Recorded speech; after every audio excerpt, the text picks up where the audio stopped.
আসসালামু আলাইকুম ভাই। ওয়ালাইকুম আসসালাম। ভাই আপনি শুনলাম নাকি ব্রেকআপ কুল মাখাইতে পারেন? হ্যাঁ অবশ্যই ব্রেকআপ ফুল মাখানো হয়। ভাই আসলে আমার কিছুক্ষণ আগে ব্রেকআপ হয়ে গেছে বুঝলেন। তাই তা আমি সাইডে যাচ্ছিলাম, কিছু লোক বলতেছে আপনি নাকি ব্রেকআপ কুল মাখাইতে পারেন। আপনারই তো খুঁজতেছি আমি। ভাই এই কুল খাইলে কি সব কষ্ট বেড়ে যাবে হ্যাঁ, চোখ সব দিয়ে? কষ্ট মানে ভাই কত করে রাখতেছেন? কালকে ভুলেও যেতে পারে।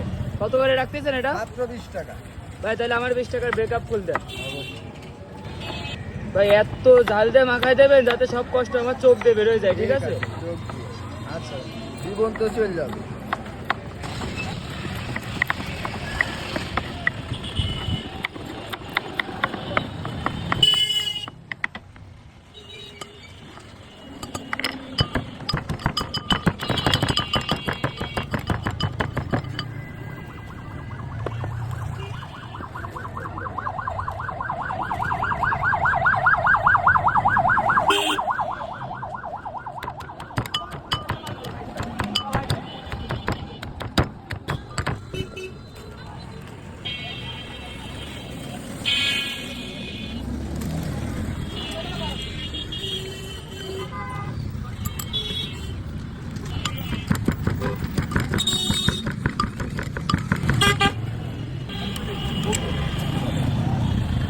যাও দেখি কাপ কত 20 টাকা।